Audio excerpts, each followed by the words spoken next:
Fala pessoal, tudo bem? Vamos aqui agora para o segundo vídeo da fase Inocente no Demolidor, uma fase do qual eu terminei de ler já, na verdade, né? Então, cara, eu adorei essa fase, já adianto, mas vamos comentar aqui os pontos positivos, os pontos negativos. Eu comecei a ler por meio da minha coleção de Epic Collection que eu tenho, tá? Aqui do Demolidor, mas a Panini, ela lançou basicamente a mesma coisa que está aqui. Então, hoje eu vou comentar os volumes 3 e 4 da saga do Demolidor e vamos analisar essa fase da Inocente aqui juntos, porque, olha, eu acho que esse período aqui é um dos períodos mais legais da história do personagem aí, cara, em toda a sua história. Eu acho que facilmente, tá?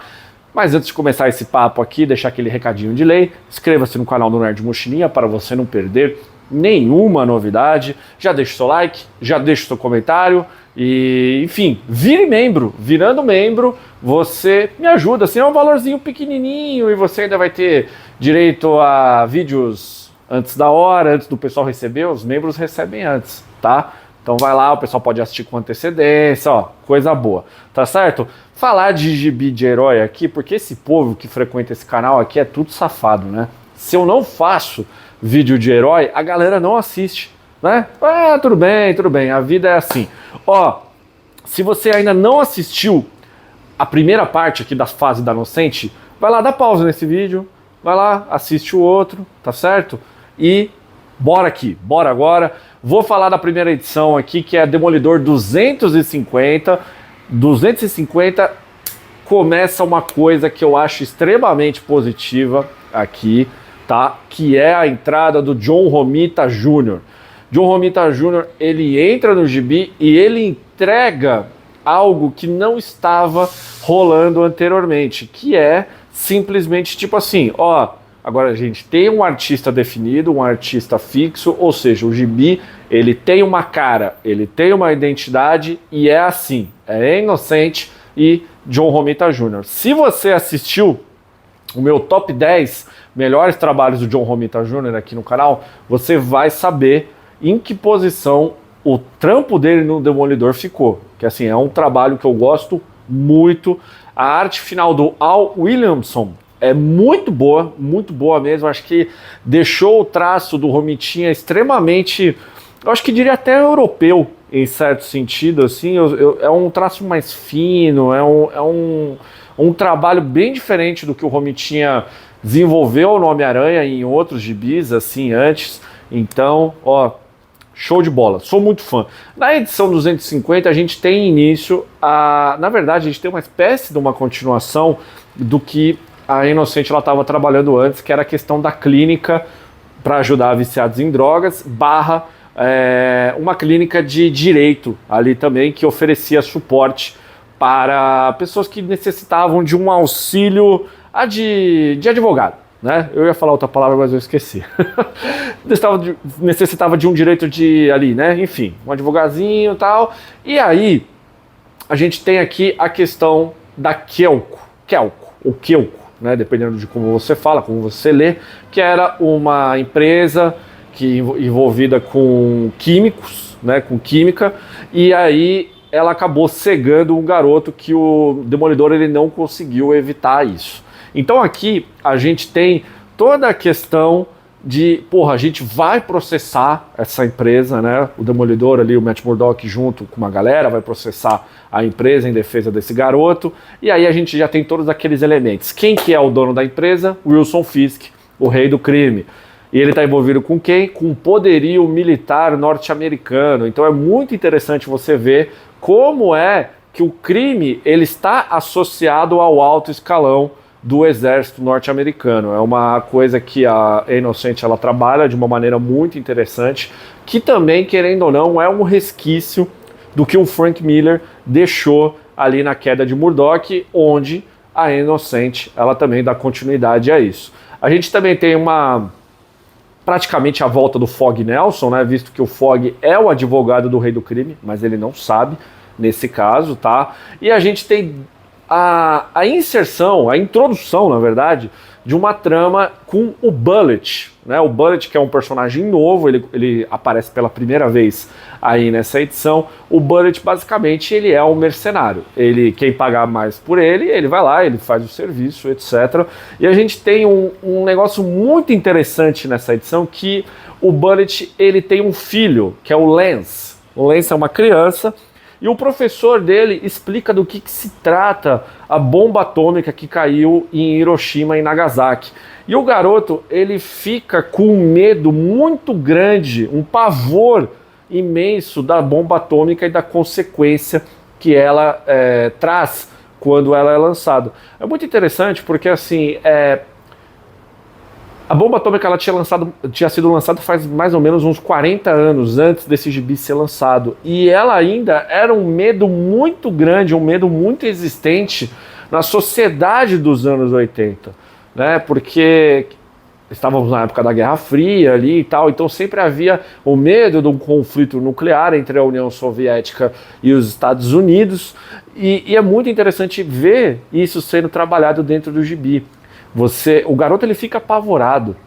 O garoto fica apavorado. É engraçado que hoje em dia esse medo ele praticamente inexiste na gente, né? Assim, é um medo que a gente está preocupado com pandemias, a gente está preocupado com inteligência artificial, a gente está preocupado com capitalismo.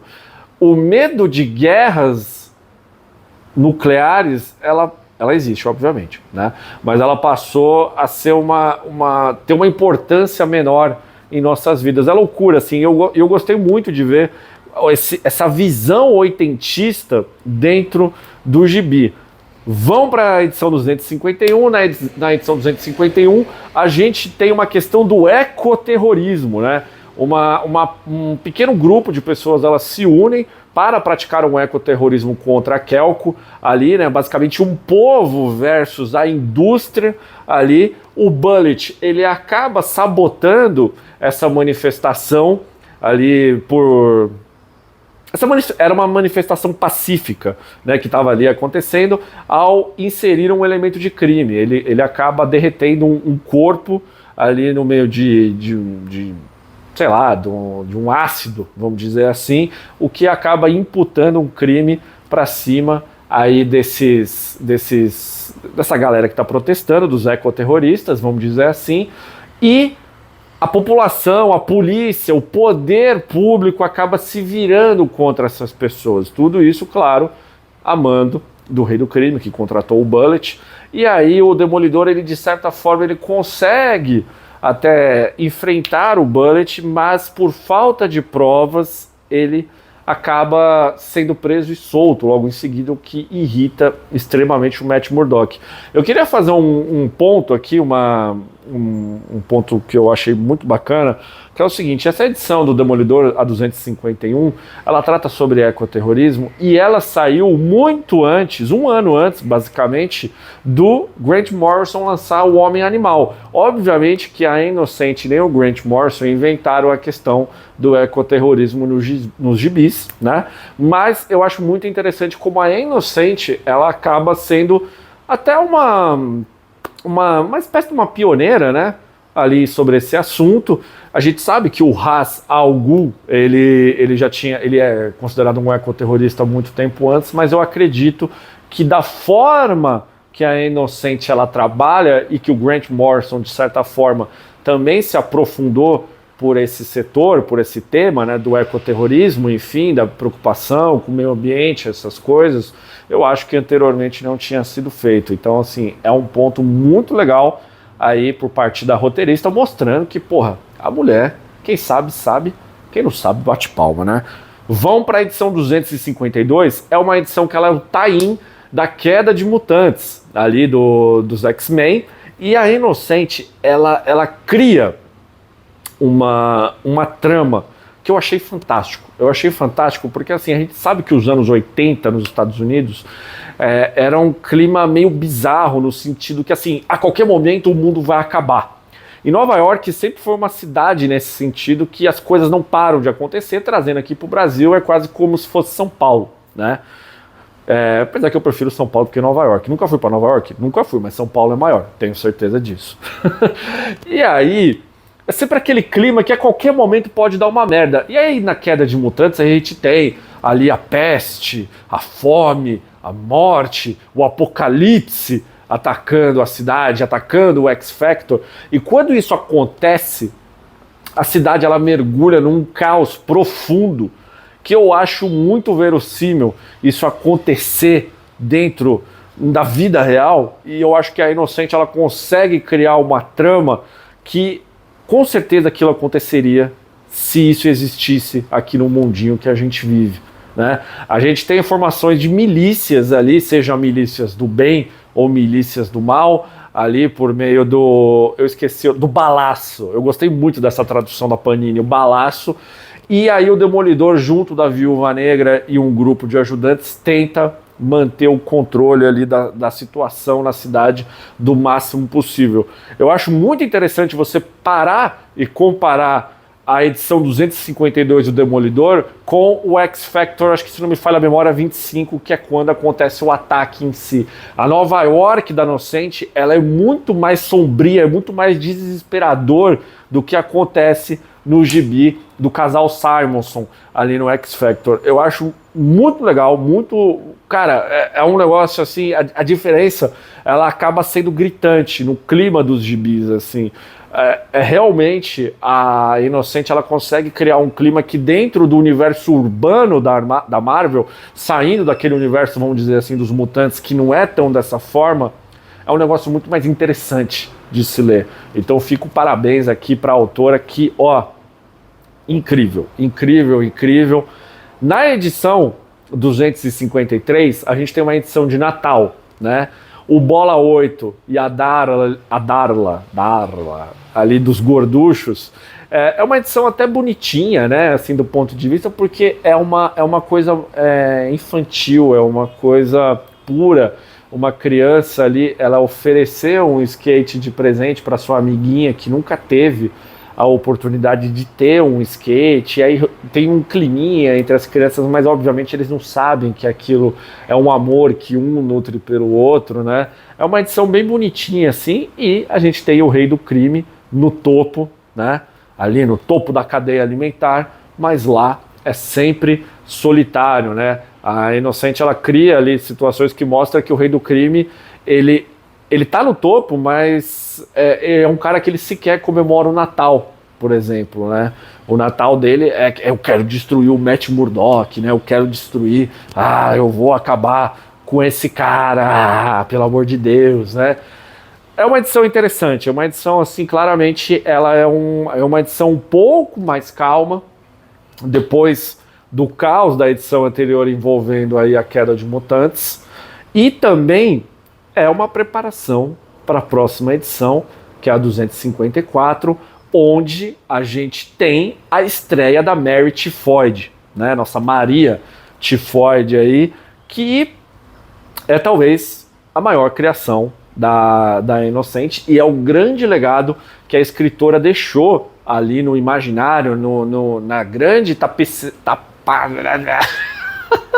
Cara, eu não sei por que eu penso umas palavras e aí eu me enrolo e falo, deixou ali na grande linha narrativa do Demolidor ali para ser utilizado na sua história. E eu acho uma coisa muito interessante porque, assim, claramente a Mary Tifoid, ela é um total contraponto do Demolidor, né? Porque, assim, eles são parecidos, mas ao mesmo tempo eles são muito diferentes. Eles são os dois lados da mesma moeda, né? Eles têm personalidades duplas, né? Enquanto que a Mary Tifoid, ela tem um problema de ordem psiquiátrica, psicológica ali, o Demolidor, teoricamente ele não tem, mas ele tem uma vida dupla. Ele é Matt Murdock e ele é o Demolidor. A Mary Tifoid, ela é uma assassina e também uma jovem pura, se é que a gente pode dizer isso, né? Um abraça a loucura, no caso, abraça a loucura, enquanto o outro ele se recusa, mas ao mesmo tempo você é um pouco maluco das ideias a partir do momento que você passa a se vestir de demônio e passa a combater o crime. Isso a gente não tem como negar, né? Uma coisa que me chamou muita atenção também ali na origem da Meredith Floyd é que a Inocente, eu acho que ela criou a personagem, mas em nenhum momento eu acho que ela finalmente se decidiu de quem ela seria. Eu tô falando isso porque, assim, a Meredith Floyd no gibi, na colorização original, ela é rosa. Ela é rosa. Enquanto todo mundo é branco. Eu não sei se ficou a impressão para vocês, mas eu acho que, pelo menos nesse início da Meredith Floyd, eu acho que a Inocente ela quis que a personagem fosse latina. Eu não sei porque, eu tive muito essa impressão, porque anos depois a Inocente ela pôde desenvolver ali todo o passado da personagem e obviamente ela não é latina, né? Eu não sei se o nome dela seria Maria Tifoide, por exemplo. Mas assim, eu fiquei com a impressão, até da questão da cor dela, do cabelo, eu não sei se eu estou viajando, mas eu achei muito interessante. E fora que a personagem ela é fantástica, né? É uma mulher maluca, uma mulher que, mais uma vez, a Inocente ela trabalha a questão dela ser quase que um experimento ali, de certa forma, né? Fica meio implícito, e depois a escritora ela trabalha isso anos depois na revista Marvel Comics Present. E é Present ou Presents? Acho que é Presents, né? Marvel Comics apresenta. E aí fica um gostinho ali. Eu acho essa personagem incrível, né? E essa edição 254, eu acho que ela é muito bem trabalhada em já apresentar a personagem logo de cara, porque assim, basicamente não existe um mistério sobre a personagem. A Meredith Floyd, ela é assim, a origem dela apresentada é aqui, ela vai trabalhar pro Rei do Crime e ela vai enfrentar o Demolidor. Ponto. É isso, tá ligado?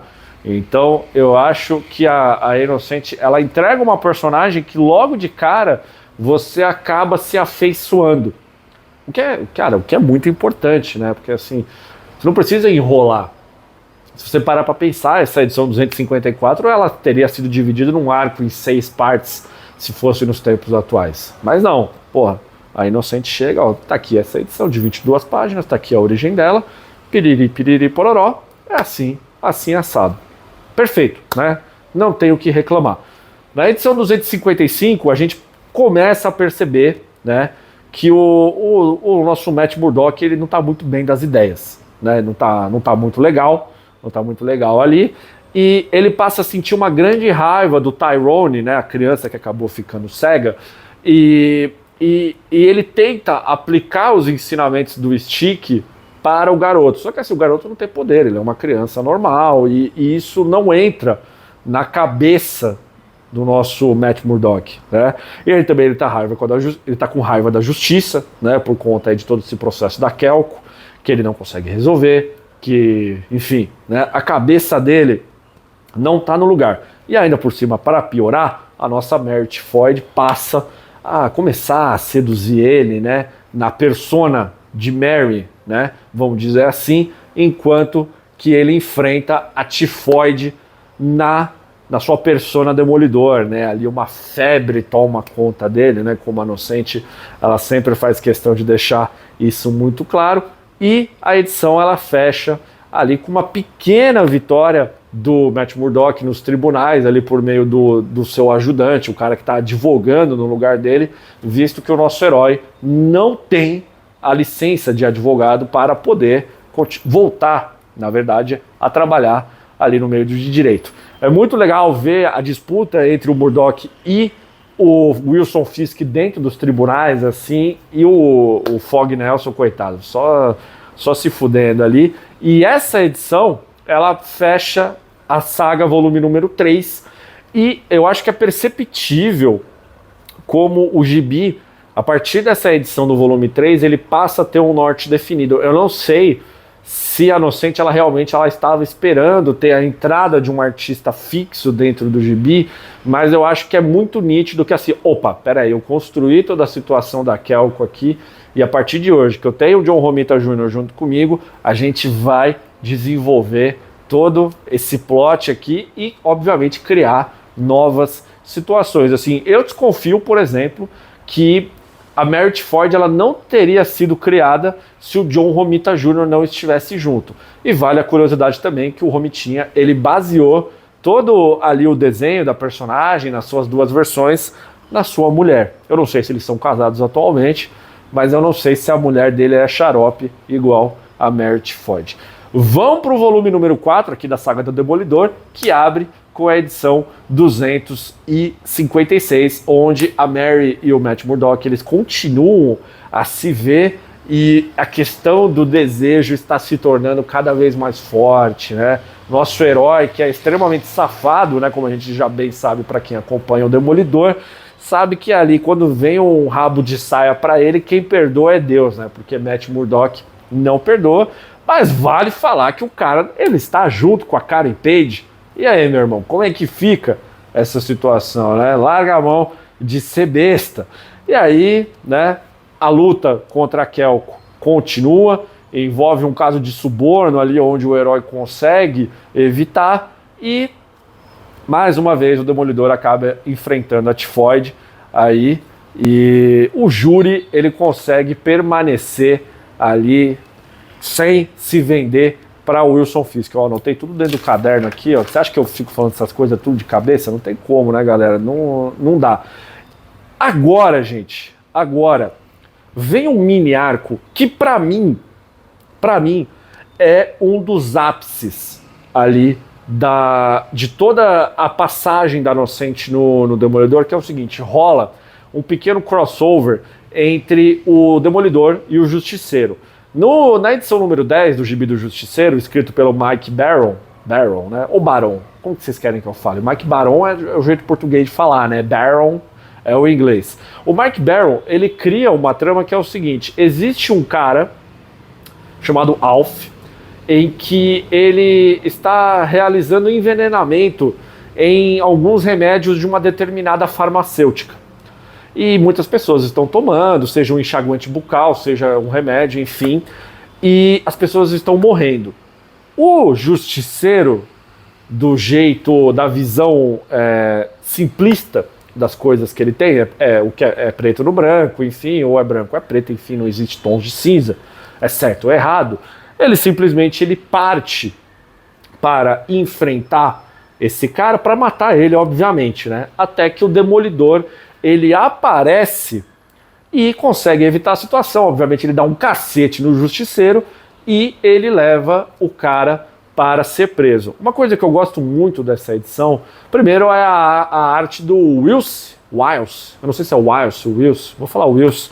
O Whilce Portácio, né, na época um iniciante ali dentro da Marvel, né, que posteriormente ele foi um dos fundadores da Image, e é um desenho muito legal, com a arte final do Scott Williams. Eu particularmente eu gosto bastante do trabalho dos dois. E uma coisa muito boa é que é muito interessante você ver o Justiceiro ele fazendo trabalho de campo, né? Ele vai coletando informações e tem uma coisa que eu gostei muito, que ele vai lá e ele vai numa igreja evangélica para colher informações assim, porque tipo, esses caras são fofoqueiros, eles sabem de tudo, né? Dito e feito, eles vão lá e dão a informação que o Justiceiro precisa. E é muito engraçado assim você reparar nesse lance no gibi. Mas é o seguinte, tô falando do Justiceiro, é uma edição divertida, uma edição que você vê, legal, tal, piriri. Mas chega a edição 257, em que ela mostra o lado do Demolidor nessa história toda. E é impressionante como a Inocente, ela dá um show nessa edição. Porque são 22 páginas, assim, tem essa história com o Justiceiro, e de maneira paralela, ela desenvolve também a questão do Wilson Fisk junto com a Merit Ford, a relação deles, enfim, uma relação amorosa, etc, piriri, pororó, né? Isso acontece. Isso é importante? É importante, mas ela acaba se tornando uma trama secundária dentro do gibi. Agora, focando nessa trama do Justiceiro, é o seguinte, a Inocente, ela consegue criar todo um background, toda uma história por trás do porquê que o cara, ele age dessa forma, né? O Alf, vamos dizer assim, o cara que está envenenando as pessoas. Obviamente que o que ele está fazendo é uma coisa terrível, ele está matando pessoas que estão tomando remédios para melhorar a vida, enfim, um enxaguante bucal para deixar, né, a saúde bucal legal, etc. E aí o que a Inocente ela faz? Ela cria um background explicando os motivos do Alf ter feito isso. Ele trabalhava nessa farmacêutica e ele acabou sendo descartado pela empresa porque ele não possuía conhecimentos tecnológicos para poder operar uma determinada máquina que tinha acabado de chegar ali. Então assim, a Inocente logo de cara ela já introduz a questão do descarte do mercado, do trabalho humano, do trabalho braçal, porque assim, por que a empresa ela não oferece um curso ou algo parecido para esse cara que já está há anos na empresa, para ele aprender a manejar a máquina e continuar o que ele já estava fazendo? Porque sai mais caro para a empresa. Ela prefere dispensar esse antigo funcionário, contratar um jovem, como fica muito claro dentro do gibi, e pagar mais barato para esse cara, porque esse cara ele não tem experiência, ele possui o conhecimento tecnológico, mas ele não tem a experiência dentro do mercado de trabalho. Então você paga mais barato para ele. Então ele acaba se tornando, o Alf no caso, uma vítima do mercado de trabalho e das empresas que não fazem questão de ajudá-lo. Ele virou uma peça obsoleta, né? Porque a partir do momento em que entra uma tecnologia, o Alf ele se torna obsoleto, tal qual a tecnologia no qual ele sabia trabalhar anteriormente. Cara, tudo isso, gente, que eu tô falando é em pouquíssimas páginas. Ele não teve o tempo para aprender uma computação, vamos dizer assim, porque computação era o que precisava, até o termo utilizado ali para ele poder mexer na tecnologia da nova máquina que chega, né? E aí, cara, o mundo ele se moveu. Tem até uma frase que é muito boa, né? Que um ex-companheiro de trabalho dele chega e fala pro Demolidor: o mundo moveu muito rápido e ele ficou para trás, né? Cara, isso é muito forte, assim, é muito forte. E aí tem a questão da luta, que é mostrada na edição do Justiceiro e também é mostrada na edição do Demolidor. É mostrada a visão do Romitinha, que é muito mais artista do que o nosso Portácio, né? Acho que não há dúvidas quanto a isso. E aí o final do gibi, ele, em uma página, é uma página muito poderosa, né? Porque assim, o Demolidor, ele chega, ele resolve a situação, e aí o Matt Murdock, ele vai até a cadeia, onde o Alf está preso, e ele fala assim: cara, eu vou defender você, a gente vai alegar que você estava insano, enfim, por conta de toda essa situação, e eu vou tentar deixar você 10 anos preso. 10 anos preso. E aí ele chega e ele pergunta assim: cara, enquanto eu estiver preso, eu vou poder desenvolver alguma atividade aqui dentro? Aí ele fala assim: sim, aqui tem cursos de computação. Aqui tem curso de computação para você. E aí o Alf, ele, de certa forma, ele fica aliviado. Ele fala assim: não, tudo bem, aqui eu vou... tá tudo certo, então eu vou ficar aqui, vou cumprir a minha pena, vou pagar o meu crime aqui perante a sociedade dentro da cadeia, e somente o Estado é que pôde oferecer para ele a oportunidade que a indústria privada não quis, na verdade não quis dar para ele. Ele vai pagar pelos crimes, ele vai cumprir a pena dele e o Estado ainda vai fornecer os meios para ele, para quando ele sair dali, ele poder ser reintegrado à sociedade e poder fazer aquilo que a indústria privada negou a ele. Cara, essa edição ela é muito, muito forte, assim, que no fundo tem a lutinha, tem essas coisas, mas assim, você lê essas entrelinhas dentro do gibi, é uma coisa espetacular. Eu particularmente acho que essa é uma das melhores edições da Inocente durante toda a era dela no Demolidor, e olha que tem muita coisa boa que eu vou falar em vídeos futuros, tá?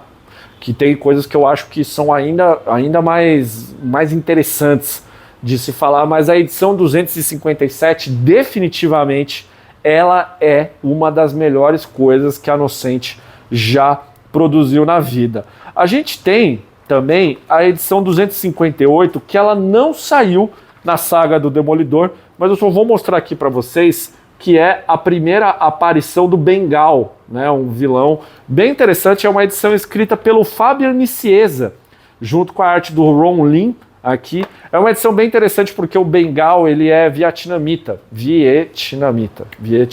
perdão por ter falado errado, gente. E aí, ele é uma história bem interessante, sabe? Assim, é uma pena que a Panini não publicou, porque ela só focou realmente na fase inocente, mas se você puder ir atrás dessa edição 258, eu recomendo você ir atrás. É uma questão que envolve a questão da guerra do Vietnã. Gente, eu tenho um costume de falar Vietnã, eu não sei porquê, é Vietnã, né? Vietnã. E eu não consigo falar. Eu tenho uma dificuldade muito grande. A minha esposa, ela sempre dá risada quando eu falo isso. Eu tenho um costume que eu tenho um problema com palavras que é foda. E é uma ferida aberta, né, ali para a sociedade norte-americana, e o Nicieza, ele consegue introduzir um novo vilão, que na verdade nem é um vilão, né? Se você ler a edição assim, é bem legal, é bem legal. Mas voltando para a fase da Inocente, a gente tem a edição 259, em que a escritora ela dá um foco muito interessante para Karen Page, né? Porque o que acontece? Uma criança, ela é vendida para a indústria pornográfica infantil. É um tema pesado, né? E aí a Karen Page, ao saber disso, ela resolve partir ali, enfim, para resgatar essa criança, para tirar ela dessa indústria, dessa vida horrível, visto que ela já participou desse meio, né? E ela sabe do quão horrível ele é, ainda mais para uma criança, né? Então, assim, eu acho que é uma coisa muito legal que a Inocente também trabalha, né? Porque tem os gorduchos ali, que é um bando de crianças que está sempre acompanhando o Demolidor, enfim, ali. E ela dá uma importância para esse tema ali da criançada, que eu acho bem legal. Ao mesmo tempo, também a gente tem a preparação aí para a edição 260, em que a Meredith Floyd, ela acaba fazendo uma convocação para todos os vilões anteriores que apareceram na fase inocente para fazer um ataque coordenado para cima do Demolidor e acabar de vez com ele, né? E aí a gente chega aqui na edição 260, uma edição muito boa, uma edição com mais páginas, inclusive, em que o Romitinha, ele deu show, o Romitinha, cara, ele destruiu na arte. É muito legal, porque assim, basicamente é um ataque, cada vilão, ele ataca o Demolidor, ele vai ficando mais fraco, aí o outro aparece, enfim, e a cada aparição do vilão, seja o Balaço, o Bullet, o Guerrilheiro, os Vândalos, e aí a Meredith Floyd no final, toda vez que esses personagens aparecem, é sempre numa splash page. Uma splash page bonitaça, assim, de cada personagem. Nossa, eu acho que é uma das melhores coisas que o Romitinha já desenhou. Eu acho lindo. E é muito bom também que todo esse ataque ao Demolidor, ele acontece também no meio de uma passeata contra as armas nucleares, que também é um tema muito caro para a Inocente, que nem eu já tinha abordado aqui minutos antes no vídeo, na questão do medo da guerra nuclear, né, das bombas, enfim, hidrogênio, nitrogênio, piriri, pororó. Então, era um tema muito recorrente nos anos 80, né? E a Inocente, ela chega e ela traz isso para dentro do gibi do Demolidor, porque eu acho muito interessante pegar essa questão do povo se revoltando com essa situação, se preocupando com isso, e eu acho que ela vai muito ao encontro da edição seguinte, que é a 261, da edição 261, em que o Tocha Humana, ele aparece para ajudar na busca pelo Demolidor, que apanhou pra caramba na edição anterior, e ele sumiu, e ninguém sabe onde está o Demolidor. E aí o Tocha Humana, ele aparece, e eu acho muito engraçado que a Inocente, ela cria uma trama que basicamente o Tocha Humana, ele é um cara tão acima por conta dos poderes deles, por conta dele fazer parte do Quarteto Fantástico, onde ele lida com situações em escala cósmica, né?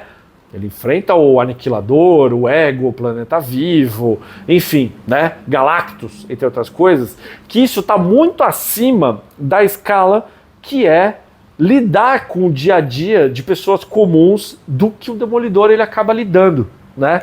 Então, assim, a Inocente, ela cria uma trama em que o Tocha Humana, ele simplesmente, ele não consegue lidar com o mundano, porque ele tá numa escala acima. Até certo ponto, o mundano, ele não interessa ao Tocha Humana. Então, assim, ele chega, ele tenta ajudar, aí ele vê que ele não consegue, e ele fala assim, galera, obrigado, valeu, eu tô indo embora. E isso vai ao encontro do que aconteceu até na edição 260, em que o Demolidor, ele tá ali, de certa forma, participando de uma escala não, perdão, né, de uma passeata contra as armas nucleares, que isso é uma coisa do mundano, isso é uma coisa que preocupa a população normal, do qual, de certa forma, o Demolidor, o Matt Murdock, ele faz parte mesmo tendo poderes. Isso não existe na vida do Tocha Humana, isso não interessa para ele, porque assim, para que eu vou me preocupar com uma arma nuclear, sendo que, sei lá, o Galactus pode comer a Terra, né? Pode destruir a Terra aqui. Foda-se as armas nucleares, foda-se que eu não consigo achar o Demolidor. E eu acho muito legal como a Inocente, ela trabalha isso. Essa edição 261 também é uma edição muito boa para mostrar realmente a diferença existente de escala entre o Demolidor e o restante do universo Marvel mais poderoso, né?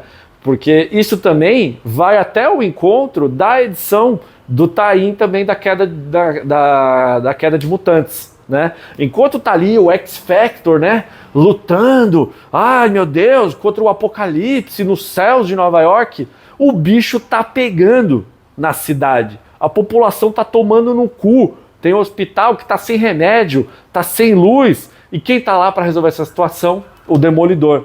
Enquanto o Ciclope, a Garota Marvel, o Fera, o Homem de Gelo, tá lá, né? Ui, né? Enfrentando o apocalipse. E o povo normal tá tomando no cu. Então, assim, eu acho que essa edição 261, ela é um grande complemento para a edição 252. Eu acho que elas acabam sendo os dois lados da mesma moeda, sabe? Eu acho bem interessante. Eu acho que vale até você ler e comparar como é que as tramas são feitas, da visão do Demolidor na edição 252, de como ele lida com a situação e de como que o Tocha Humana lida com uma crise, vamos dizer assim, mundana, e ele não consegue resolver. Então tá certo? Essa edição aqui, ela encerra o volume número 4 da saga do Demolidor, da Inocente. Eu acho que a qualidade aqui desses volumes 3 e 4 eles sobem de maneira espetacular. A gente só tem aqui o início, né, da saga do Demolidor com a Merit Ford, e nos volumes 5 e 6 a gente vai ter a introdução da saga Inferno, mais uma merda que os mutantes fazem ali para a população normal de Nova York, enfim, dos Estados Unidos, e o Demolidor ele vai ter que lidar com isso, mas isso aqui é tema para um próximo vídeo. Tá certo, pessoal? O que vocês acharam? Vocês compraram aí a saga do Demolidor, volume 3 e 4? Vamos debater. Eu consegui deixar você curioso para ir atrás. Tomara que a Panini relance, tomara que você consiga comprar essas edições se você ainda não teve a oportunidade de tê-las. Assim, cara, eu quero falar de gibi com vocês. Vamos falar de gibi. Vamos falar aqui, ó, mano, Matheus, eu não li, mas ó, isso me lembrou um outro gibi que eu li, tal, vamos falar, gente. Ó, não, essa fase do Demolidor da Inocente, eu não acho tão legal, eu concordo com você, eu discordo. Vamos falar de gibi, rapaziada, que é isso que importa. Tá certo? Deixe seu comentário, deixe seu like, inscreva-se no canal se você ainda não se inscreveu e vire membro. Tá certo, pessoal? Então, eu fico por aqui, ó, e vai ter vídeo analisando os volumes 5 e 6 aqui no canal. Continua aqui, ó, deixa eu trazer um gostinho do que vai vir aqui, ó, vai ter isso aqui, ó, vai ter, ó, cadê aqui, ó, Inferno, tá aqui, ó, Inferno, vai ter isso aqui no canal. Tá certo, pessoal? Eu fico por aqui e até o próximo vídeo do Nerd Mochilinha. Valeu!